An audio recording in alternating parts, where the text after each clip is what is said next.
Take the next step toward the career you want, be it business, cybersecurity, healthcare, or more. UMGC can help you get there. No application fee when you apply by August 31st. Visit umgc.edu. Certified to operate by Chev.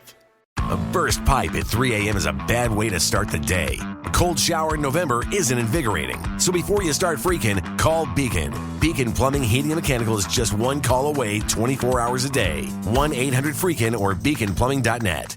Hey, this is BJ. Thanks for listening to our show's podcast. If you're a fan of all things geeky, you should check out my other podcast, BJ Shea's Geek Nation. We have new episodes every day, and you can check it out at bjgeeknation.com. Your driver's license is important so you can get back and forth to work, get your kids to school, and back and forth to daycare. If your license has been suspended because you can't pay your tickets, you can't do any of those things. Let's talk about Chapter 13 bankruptcy. You may have heard that tickets cannot be discharged, but they can be dealt with in a Chapter 13 case. Why not come in for a free consultation? The chapter you choose will make all the difference to your getting back legally on the road. Let's design a plan to pay off your tickets and restore your license immediately. I'm attorney Travis Gagne. Please contact me today at choosetherightchapter.com. That's choosetherightchapter.com. 99.9 KISW, the Rock of Seattle. I don't know if you're familiar with this song, but last year, pop artist Olivia Rodrigo released Driver's License. And she's a very young performer, and the song is a decent song. It's a decent song. It's a decent song. I mean, the Rockaholics may not really go for it, but I mean, I'm positive the Rockaholics will go for it. But I mean, as far as pop songs go, it's a good fine song. Yep, it's well written. Some would say it has I read an article, I think it was in Rolling Stone, they considered it to have one of the greatest bridges of all time. Like that little, it's kind of like a spot that's in between one of the verses and the choruses. Oh, really? Wow. And I thought that was kind of interesting that they labeled it. It is very good. It's a well written song. You're right. I mean, it's decent. Yeah.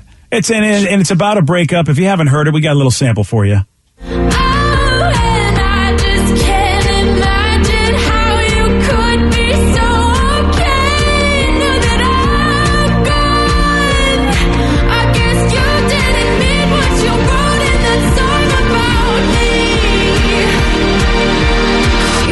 Forever now I drive alone past your street. Son of a bitch, man. Screw that guy. Yeah. Hear that song and it just makes you mad for her. Poor girl. Yeah. That's gotta be a weird thing. Like you pour your heart out into this song. Clearly it's about heartache and it becomes this massive hit.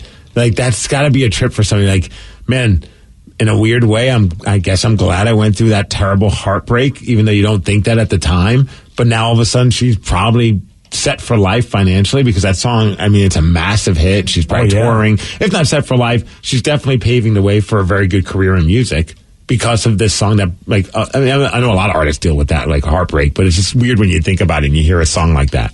Yeah, it's not even just artists, it's everybody. The weird thing about this, though, and I remember this from, for a lot of folks that remember Alanis Morissette, was people were trying to find out, who the subject of her song was. And, there is a subject of this Olivia Rodrigo song as well, but people think it's this guy named Joshua Bassett. Oh. He's the alleged subject of the song. F Joshua Bassett.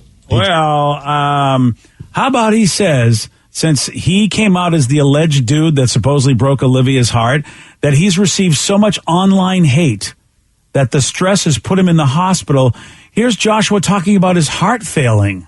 It had been about a week of every day getting worse and worse and worse. And I was like, it'll get better one of these days. It's got to turn around. I was sleeping 16 to 20 hours, if not more. I literally was just asleep. I couldn't even stand up for longer than 30 seconds. And I felt my heart literally failing. And I was like, this is different. This isn't just I'm having anxiety. This is bad. And I felt in my left arm, and, I knew that that's a sign of all that stuff. And then I was like, this isn't right. I was like, I need to go right now. And so I don't know what it was other than my heart. It was just an innate knowing. I was like, I need help. I need help right now. So I called them and I went to the hospital, and they were like, you were right. If you hadn't checked in within 12 hours, you would have been found in your apartment. Sheesh. Hey, dude, if you look at this kid, what is he, 20 at best? Well, yeah, she's, I think, 20 as well. He's 21. Okay. Yeah, 21 years old, and and this is, of course, stuff that he's been going through for at least a year or so. So, this is a young dude that broke up with somebody. It's not like he did anything horrible. It happens all the time. Somebody, you know, who's very young dates somebody who's very young, and one of them goes, you know what, I don't want to date you anymore. And that's it. This is why I'm telling my daughter from day one, I'm like, you never can date a songwriter. Yeah. He should write his own song. Be like, bitch, you broke my heart. Literally. Oh. No? Yeah. That's in the parentheses, the literally. I like that. No, yeah. Can I just go old man for a moment? Oh, like we need to tell you not to. Here we go. I'm going to go okay, boomer. The guy went through so much hate. This is the idea. He received so much online hate that he literally stressed himself into pretty much a heart attack. Right. And this is where, you know, we hear about how, you know, my generation has effed up the world and whatever, which, you know, I will cop to the fact that we aren't doing a good job with it. But it's not like every young millennial and every Gen Zer is a good person, because this is horrific what people have done to this guy online. This is horrible. And this is all young people. This is not somebody in my demographic yelling at this guy. No, somebody figured out who it was somehow, and then it's like when you see like the Taylor Swift story. Like, you know, whenever she writes a song about someone, all the Swifties, myself and Danny included, we pile up on whoever that person she's writing a song about. Monsters. Yeah. We blog so much. It's crazy. My gosh, dude. We tweet at them. Yeah. Why you suck and all that. But you're right, dude. I know, jokes aside, that what a mind trip for that kid. Yeah. Like, you know, he probably heard the song and was like, oh, Olivia, she wrote a song about us. Damn it! Like he might have felt bad. I don't know the whole story about their breakup, nor do I ever really want to. But like, he probably at some point was just like, oh, that's kind of weird. She wrote a song about us breaking up, and then all of a sudden it starts taking off, and then you're like, oh wow, it's now I'm hearing it on the radio every time I turn on a pop station, and then all of a sudden, then he starts hearing from people who he doesn't even know being mad at him because he broke her heart. Yeah, he should be like, listen, if it wasn't for me, you wouldn't even have this song. Don't get mad at me. You should be thanking me. Oh, dude. I mean, you know, I know me. If, you know, you have a different mindset than I do, you're able to just tell people to F off and go on with your life better than I can. This would have affected me too if all of a sudden I just got all this online hate because I broke up with a girl. Oh, no, dude, I think all of us would, like, if every day you opened up, like, your email, your social media, and it was just pure, like, anger and hatred towards you. That'd be pretty taxing. I don't know if I'd have a heart attack, but that'd be pretty. Maybe in my 20s. I mean, that's a whole different mindset. Dude, that's just wrong. I mean, that's cruelty to a level that, I mean, you have to take ownership of that. Everybody that participated. That's the whole idea of online trolling. It's out of control. And this is a young person thing. This is really, that's why I'm like, you know what? I wish I was the parent of anybody that I knew that was involved in that, because I'd ground that MF kid of mine for putting him through that. I mean, that's just ridiculous. I feel like there's like a documentary waiting to be made about the subjects of all these songs. Like, I mean, you know, we know like some of the celebrity breakups, and you're like, oh, that was about John Mayer or something stupid like that. But it would be pretty interesting to just kind of get their side of the story. Because for all we know, like, everyone's like, oh, poor Olivia, but maybe she was just a jerk to this guy. He's like, I'm done with this girl. Yeah, like, I mean, come on. I mean, she's a young person. We're all idiots when we're young. So it'd be kind of interesting and a fun little, like, maybe like a docu-series. Like, each episode, they just focus on one song, and they get, like, the full backstory and both sides of the story. I'd watch that. How many episodes could we have about Taylor Swift? I mean, if it's going to be a series? Oh, okay, that's like a Lord of the Rings trilogy. Yeah, really. I mean, it never ends. Right. Yeah, man. So there you go, guys. Hopefully he's gonna be okay. But damn, do you ask for a cut of the success? Like, do you hit her up and be like, "Hey, haven't talked to you in like 5 years. Sorry again for dumping you, but I saw that like me dumping you made you a ton of money. Do I get a percentage of this?" Yeah, I mean, it's like he should get together with that girl that dumped the skater boy from Avril Lavigne, and maybe they can have a life together. See a whole episode about the skater boy. Yeah, exactly. I mean, there's a lot of people we could get together that, maybe and find out what happened, their side. Dude, we were making our trek back from Eugene, Oregon over the weekend, and a couple of the guys were asleep in the car. I was driving, and my buddy Cody was also awake still, and we're just like, we put on like a pop punk playlist, which was fun. Thought of Danny when it was going on. We're just like hearing some of those songs and talking about, oh, this is a good one. Oh, I remember this one. Like, oh, here's Jimmy Eat World or Blink 182 or whatever it is. And then, oh, that's a good one right there. And then Avril Lavigne's Skater Boy came on, and I was trying frantically to hit skip, and then all of a sudden it just started, and both of us like, it's not so bad of a song. Yeah, I don't like. Dude, it's a good song. You started singing it. Be honest. Yeah. I might have mouthed a couple of the words. Yes, so did Cody. Yeah. And you know what? I mean, you got to give Avril credit. She's sticking up for a dude that somebody said wasn't good enough for them. Well, I don't know about any of that story. Well, that's what I'm saying. It's not only is the song a pop punk song that you might go, well, it's Avril, but you know what? Some dude got dumped by a snobby bee and sticking up for him in that song. Like I said, late at night, kind of sleepy, making that drive. Oh, yeah, you need that. That song did help keep us awake. Yeah, buddy. Also, you can find me and BJ front row at the Avril Lavigne concert when she comes this summer. So, you know. Oh, man. You guys want to go see Olivia Rodrigo? She's coming to the WAMU Theater, according to somebody. And apparently it's $296 a ticket. Whoa! That's a hell of a breakup right there. That was a very... That was the, you really want to look at her as an adult and go, look, I don't know how to tell you this, but most of us have had heartbeak and got crap out of it. You have got skillions. Shut up. Yeah, some have heartbreak and got syphilis out of it. You got a hit song. Yeah, you're absolutely right. I mean, there's a spectrum right there, my friend. I mean, the worst parent told Olivia Rodrigo, you're like, Dad, I'm still heartbroken over this Joshua guy, whoever the hell his name is. Like, listen, could have been worse. Yeah. You didn't get syphilis. You got a hit song out of it. What do you want? Yeah. He gave you a social amazing trend that has made you millions. You're okay, Olivia. And you know what? I like how now we're trashing on her. I know. Yeah. Well, I am trashing on her only because of the fact it's her people. And you know what? She doesn't have to drive at this point. She cries about a driver's license. She's got enough money. She doesn't even need it. She can have someone drive her around. I don't even know if that's what she's crying about. Well, the song's called Driver's License. Yeah, but I think it's just like a reference to her driving by the street and going on trips and feeling like he's still in the car with her or something. Why do I know this much about this? What does that have to do with a driver's license, though? She's driving. Yeah, but I mean, you need a driver's license to drive. It's just being artsy, dude. Oh, I'm sorry. No, you know what? Now I'm done with her. You know what? This is it. She gave Josh a heart attack, and now this, a song that doesn't make any sense. So I'm done. Olivia, she should have just called the song F. Josh. That's not as poetic, but you know what? At least it would have been more to the point.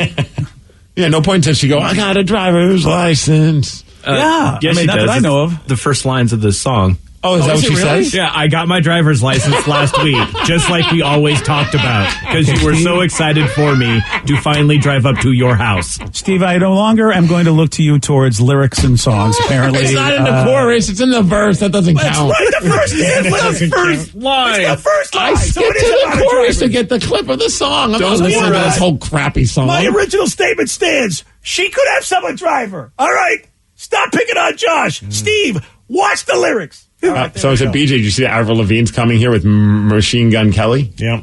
Well, he's on one of the albums with her. He's got one of the tracks on with her, I think. And he's releasing a new album that's coming out soon too. Travis Barker's coming with them. Whoa. It's at Climate Pledge. And what's her face? Will Smith's kid, Willow. Willow, yep. She's also touring with them. So how crazy is this whole sort of collaboration? Because isn't Travis Barker on one of the tracks too, Danny? Yeah, it's his record label that put all of their music out. Look at this whole incestual. I don't know. You know what? All right. Yeah, basically, if you're someone who's not a pop punk rocker that wants to be a pop punk rocker, you just employ Travis Barker and he makes it happen for you. Yeah, and there's this weird mashup of the pop punk and the hip hop stuff going on now. So it's that whole thing is just kind of all intertwined. Boy, this is a tough one, Danny, because you're not an MGK fan. No, but I'll go see if I can see Megan Fox. I don't know. Is she performing? No, she's at all of his shows. She'll be there. Maybe performing. She's not like a mascot. She's not going to work the crowd and take pictures. No, literally, he brings her on for different songs and sings to her. Oh, that's weird. No. I don't want that. Yeah. He brings her up and he basically serenades her? Yeah. How much are those tickets now? Wow. Dude, it's a little different, but one time I was lucky enough the record label rep, Deb, awesome person. She knew I was a big Ben Folds fan, so she's like, I got a surprise for you. She took me to see Ben Folds because she represented him. And she brought me on stage to watch on the side of the stage. I think it was the Moore Theater. Sure. It might have been the Moore or the Showbox, but I was standing on the side of the stage right next to Ben Folds' wife the entire set. And anytime he sang a love song, he did not look at the crowd. He just looked at his wife and sang it to her, which was really cool. Yeah. But I'm standing right next to her, so every once in a while he's making eye contact with me as well. Oh, dude. And I'm probably just looking at him like mouth open, like this is so cool. I'm seeing him, but he's probably who's this creepo that's drooling over me as I'm singing to my wife? That's he's singing to me, I swear. He made eye contact with me a few times. Yeah, is that why Ben Folds asked for some Pepto? He was like, "Look, this guy keeps." That's why he banned all guests on the side of the stage, other than his wife. We got a website that just put together a list of the worst classic rock covers of all time. What made the list? Oh, I'm going to tell you at 8:17 on The Rock. BJ and Migs, mornings on The Rock, 99.9 KISW. Everything is better electrified. Like the guitar, toothbrushes, or cars. And Hyundai has the widest range of electrified vehicles on the market, including the first ever Tucson and Santa Fe plug-in hybrid EVs. You can use electric when you want it or gas when you need it. It's your journey. Evolve it beyond the pump in the 2022 Tucson or Santa Fe plug-in hybrid EVs. Visit your nearest Hyundai dealer or learn more at HyundaiUSA.com. Call 562-314-4603 for complete details. Take the next step toward the career you want, be it business, cybersecurity, healthcare, or more. UMGC can help you get there. No application fee when you apply by August 31st. Visit umgc.edu, certified to operate by Chev. If 2020 has taught us anything, it's to take nothing for granted. So when you expect hot water and get cold, when you expect the shower to drain and it doesn't, when you turn the furnace on and it won't start, stop freaking and call Beacon Plumbing, Heating, and Mechanical. 1-800-FREAKIN. 99.9 KISW, The Rock of Seattle. The music website Louder Sound just put out a list of the worst classic rock covers. And this list isn't in any particular order, but we do have a few examples, and we'll let you make the call if you think these are horrible versions of the original songs. I love this because typically we'll talk about like some of the best covers that are done. You know, and that's always a fun conversation, but we never really tackle what are the worst covers ever done. Yeah, and this first one I'm going to present to you, I feel badly because I don't know, how much of a singer Gal Gadot is. Of course, she played Wonder Woman. But sometimes they approach a bunch of people when they want to do a group song for a good cause. And I feel like that's what this version of Imagine was. It's Gal Gadot and some of other famous people. And I don't know why it was done. Was it a charity thing? It was like one of those ones where it was like she recorded the video, I think, on her cell phone, and it was like, and then other people recorded on the cell phone. So it wasn't like done in a recording studio with like auto-tune or any kind of studio wizardry. It was just like an editing. Someone just edited all the everyone did like their own verse or their own line, and then they put it together into a song, and it's just awful. Wasn't it pandemic? Yeah. It was made to inspire people during the pandemic. Yeah, it inspired me to listen to the actual version so I could hear a better job. Yeah, so John Lennon, of course, did the original Imagine, but this is Gal Gadot and her famous buddies. Imagine there's no heaven. It's easy if you try. No hell below us. Above us only sky. Imagine all the people. Oh. And now I don't even consider that a cover. No. Yeah. It's like more of just like a social media experiment. That's like karaoke. Yeah.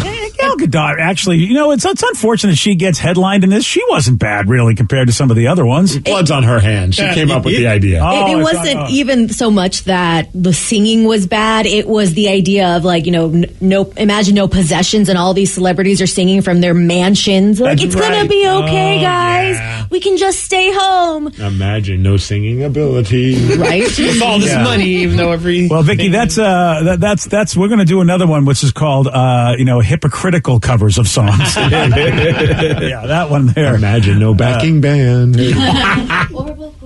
Now this one here, she's she's a legend, probably one of the best, the definitely for the best female pop star, might be arguable in the history of female pop stars, and yet she took on a classic because American Pie is a classic. It's just it's almost a revered, loved, do not ruin this song.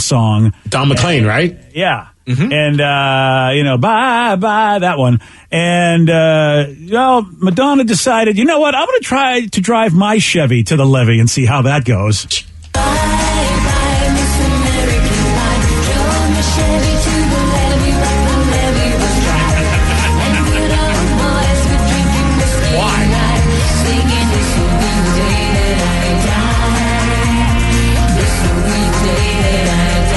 I'd rather hear a Kids Bop version. I mean, it kind of sounds like one, right with that weird sound. Yeah, you know, the tough part is that I don't like the music so much, but actually Madonna's voice I don't hate it. I hated everything around it. Yeah, I hated everything around the voice, but I didn't hate the voice. I feel like if you liked Madonna's kind of music, you might like that. Especially like when she did like the early 2000s comeback, like with the Austin Powers song and whatnot. Oh, yeah. It's like, I think you probably would like that song. All right, so listen, we're not just going to make fun of people that aren't rock stars. We're going to have to go, and I think Steve... I just want to quickly, I love the blurb that Louder Sound gave about the version of American Pie. They said, this cover felt like a questionably tired, cringy, wet fish of a thing. Wet fish of a thing. Nice. It's hard to argue with that. They really nailed it. Yeah, it really is hard to argue with that. So, Steve, you're not going to like this because this one, we are going to, I think, head into sacrilegious territory because we're talking about Limp Bizkit. Oh, don't F with the biscuit. Oh, yeah. Oh, this better not be Faith. Faith is a great cover. It's an amazing cover. What's the cover they just did on their new record? Still sucks. That one is terrible. Like we talked about it. Oh, the slow one. Yeah, I can't remember what it's called. I can't remember who did. I took it. Like I actually have the record on my phone. Like obviously with Apple Music, and I deleted that song. So when I listen to the record, I don't ever have to hear that. I don't have to skip that song because it's just so bad. I think it's like a Hall & Oates or I can't remember. Which one is really? it? So Limp Bizkit Don't Change, an NXS cover. Oh, NXS, oh, yeah. That's different than a Hall & Oates cover, but I can see why you'd want to do an NXS cover, but you better do it right. It was just not my thing, and I was like, it's really souring me on this record and this band that I love. I'm just going to remove it from my world. Yeah, well, Limp Bizkit's not, maybe their track record's not going to be good because they also did Behind Blue Eyes cover. Oh, I like this cover. I know everybody hates this cover. I like this cover too. It was for the... No one knows what it's like to be mistreated. No, Steve, you can't like this. To be defeated. Oh, no. Behind blue eyes. I'm glad we grabbed that piece. People were most mad about that because what we just heard, they created their own lyrics. Like they edited another verse. Oh, so they cover, of course, the song was The Who. Yeah. And people hated that they covered it, but then they added their own lyrics to the song, and that made the Who purists like, look, bad enough you're covering the song, but now you're adding lyrics to the song as well. Is it bad that I never realized that? Yeah. The DJ breakdown part of it. Oh, man, I get too excited about that version. I actually... IMP discovered. Love it. Oh, that's right. I think it came out for that Halle Berry movie, Disturbia or something like that. Oh, I only know it from the Results May Vary records. Because I remember, I think there was like a video or something where he was with her in a video, and I don't remember if they were making out or not, but I was in middle school or something when that came out, and I loved it. The problem is that it's Limp Bizkit. All I see is Fred with his hat. And I just feel like that is not The Who. I mean, The Who's got a whole different vibe to me. I don't know if the song's necessarily horrible. The changing of the lyrics, like you said, Steve, or adding lyrics, that's like, okay, dude. I like that because it pissed so many people off that he decided to, this song's good, but it needs more. Yeah. You can't really, you can't do it. I love the blurb about it on the website. They said, this new metal frat boys cover is so monstrosely disingenuous that we're still at a loss as to when it ever seemed like it was a good idea. Yeah. Vicky, why are you I don't showing need to us see the any more portal of it? It is Halle Berry. I honestly think Halle Berry and Fred Durst? Yes, I think this is the only reason he did this. It's is a so music he could video, do the music video kissing Halle Berry. That makes it even better. Right? Legendary status. It's a travesty on every level now. And it's based off of the whole Disturbia, movie where she's like in an asylum or something. I think she's the doctor, and then he becomes the doctor. How did she say okay to that? Right? Like, she had to know. Guys, you want me to make out with Fred Durst? Is he doing this video just so he can make out with me? Yeah, exactly. Probably, yeah. Mm-hmm. Yeah, that's... the nookie guy? The nookie guy. Look, I give him props for making that happen. But yeah. Well, he did do it all for the Mm-hmm. nookie. Yeah. And it was Gothica, not Disturbia. Oh, okay. Yeah. Wow. I forgot about the video that he just totally made out with Halle Berry for it. Yeah. Yeah. I'm still not. I'm still agreeing with the people. Oh man, come on! This one here is, I can't even believe this was done. But I mean, I understand why, because when you have a song called My Generation, I suppose every generation could go, hey, man, we're going to sing, even though My Generation was a phrase that was coined by basically, young boomers and old Generation Xers. I mean, this was definitely from the 60s, early 70s. Anything My Generation, that's what they were talking about. The younger generation is what we were called back then by all the old folks. And that's The Who as well. Yeah, which is why this is even worse, because at least Limp Bizkit's a rock band. Hillary Duff, I mean, I don't know where she thought she would not get lambasted for even trying. And here's her version of The Who's My Generation. People try to put us down just because we could get along. Things they do look awful cold. Yeah, thank you, Hillary. Hope I don't die before I get old. Oh, man, I would pay good money to be in a room with Roger Daltrey when he heard this. See, BJ, I figured you might like it. It's young, it's hip, it's peppy. No. It was on the Disney Channel. It's really bad, so that seems very up your alley. It's a song it's really a song from the time. And that's the problem is she didn't do anything to make me think that you were you were anywhere near what was going on then. Like, it was just like, your generation isn't like that generation. The song is not what it's not even. Yeah, the least she could have done is change the lyrics like Fred Durst did. Yeah, if she changed the lyrics, then I would have been happy with it. I do love the blurb. It says, we can practically hear Keith Moon hauling himself out of his grave and running screaming to her producer's office with a shovel. Wow, that's so brutal. It said, your jaw will drop, your toes will curl. Yeah. You might even have a little bit of a cry.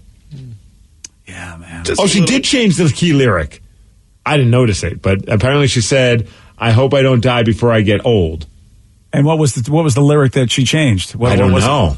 I don't know lyrics. That's all they wrote. Yeah, they said the worst is when she changes the key lyric to, I hope I don't die before I get old. Oh, I bet they probably said, I hope I die before I get old, because they didn't like old people. That's what's up. Oh my God! Well, that's ridiculous. You're because right. that was the idea back then. You didn't want to be like all the old folks. You were like, I don't want to get old. If that's what's getting old, is like, forget about it. Then you know for sure Roger Daltrey, when he heard it, just slammed his head against the desk. Yeah, I mean, it's just like, can we ban any band from covering our songs? Okay. And except the idea, for Pearl Jam, they do it. Here's the idea. That song was about, I want nothing to do with people of a generation beyond mine. Where here's Hillary, who basically is, I would imagine, as far away from Roger Daltrey's generation as Roger was singing about, and yet she was digging it. Whereas the song was about not digging old people. She's digging an old person's song, so she changes the lyrics.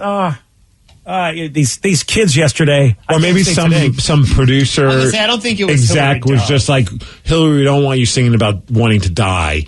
You have a lot of kids that are listening, so we need to change it so that way it doesn't sound like you're wishing death upon yourself. Yeah, this was I can see that being an overthought thing by a record producer, and not even. She probably doesn't even know the real lyrics. They probably just said, "Here, sing this song." She's like, "Who's it by? Don't worry about it." Okay, you don't have to know. Don't have to know the meaning of it. It's going to be an empty-headed hit for your empty-headed audience. And I'm pretty sure it was probably on like Lizzie McGuire on the Disney Channel at 100%. Some point. It makes sense.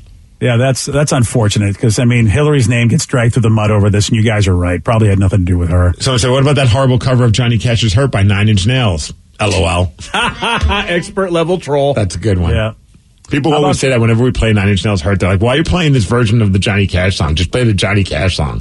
Which we should anyway. Yeah, well, I don't know how to tell you this, but how about this? Motley Crue makes the list, everybody, and not in a good way. People not digging Motley Crue's cover of the Sex Pistols' Anarchy in the UK.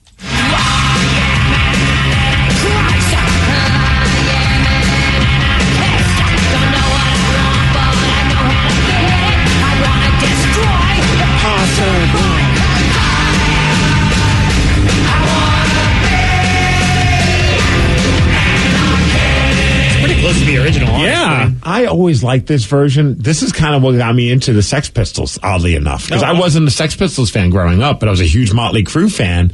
And when they covered that song, I saw it on the Headbangers Ball, I'm like, this song rocks. And then I found out it was a cover of the Sex Pistols, and then I got big into the Sex Pistols because of it. I like that version. That one seems pretty solid and pretty straightforward. I think, for me, I just feel like you are nothing like the Sex Pistols. And that's the problem, is that, those bands that, that when I was younger and they were basically against everything in all society and everything like that, Motley Crue, they were bad boys, but not really. They were bad boys in a decadent, look at me and all my money and I'm just an a-hole. It was almost like, And when it came out, it was at the height of them being rock stars. Like, this wasn't them when they were, or like, if there was Motley Crue in the 80s when they were still scrapping by, I think people maybe would have been like, oh, if they're a punky metal band, I get why but the blurb is just great, dude. It says Motley Crue had punk spirit in their prime, but this 1991 Sex Pistols cover was about as punk as Coldplay.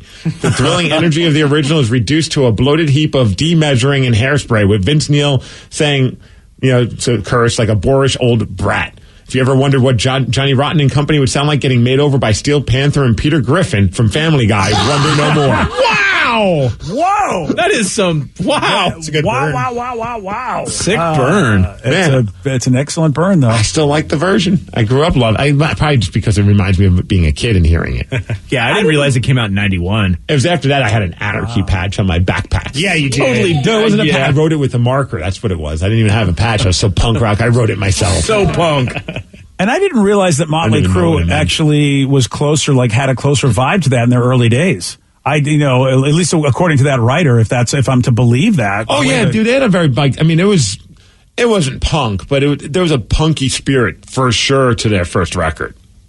Yeah, I guess everybody changes. When you take a look at some of the old Pearl Jam outfits that they, back in the day, they were glammed up. A lot of our grunge bands. I'm not talking about fashion. I'm just talking music. Well, that's what I mean. Yeah. Even then, though, even musically, I think wasn't there a little bit of a little glam rock style to some of the, or am I making that up? I feel like the early stuff of a couple of those bands where you're not sort of like Pearl Jam, really. No, am I thinking Nirvana maybe or somebody? I don't know. You're thinking Alice in Chains. Yeah, that's Alice in Chains at one point was kind of a glammier version of the band, and they were. But that was a change for the better, as opposed to some people might argue. Now, granted, Motley Crue had an amazing career, but. I don't think anybody takes them seriously. That's the problem. Is that you've had an amazing career. I take them very serious. Yeah, well, you're that guy.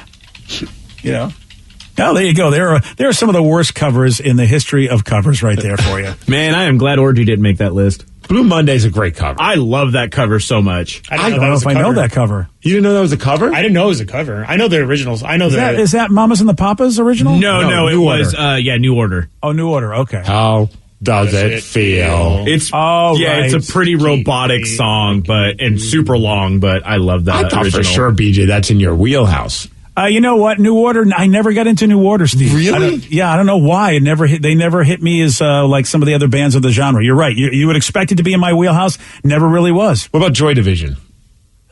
A little bit, but again, they didn't hit me as hard as some of the other guys. Because New Order was they became Joy Division after the singer passed. Mm-hmm.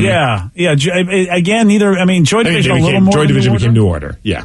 Yeah. That's either way. It was like both bands. I'm like, hey man, it's okay, but they didn't hit me as much as some of the other bands. I was a Cars guy. Someone said, "What about Disturbed's cover of Simon and Garfunkel's "Sounds of Silence"? No. We all love it here. I will say very polar. Dude, I'm not a fan.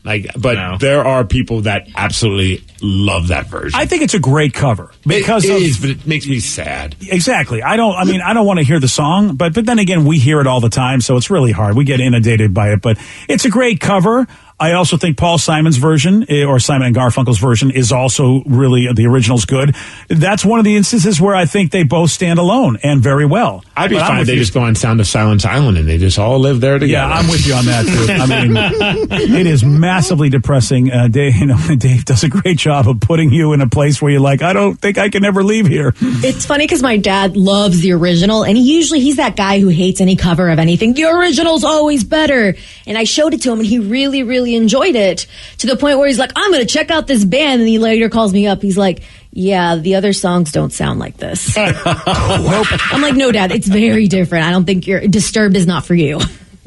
Well, that's the trouble with covers, man, is that you do a cover and people go, hey, you guys sound okay. And you're like, that's not us usually. It's not my dad's style, no. Yeah.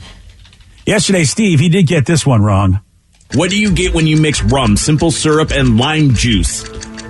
Mai Tai. No. A hot toddy. No. A rummer. No. Rummer.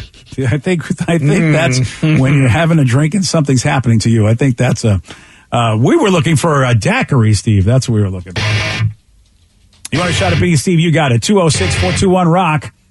We'll play Beat Miggs at 8:50 on The Rock.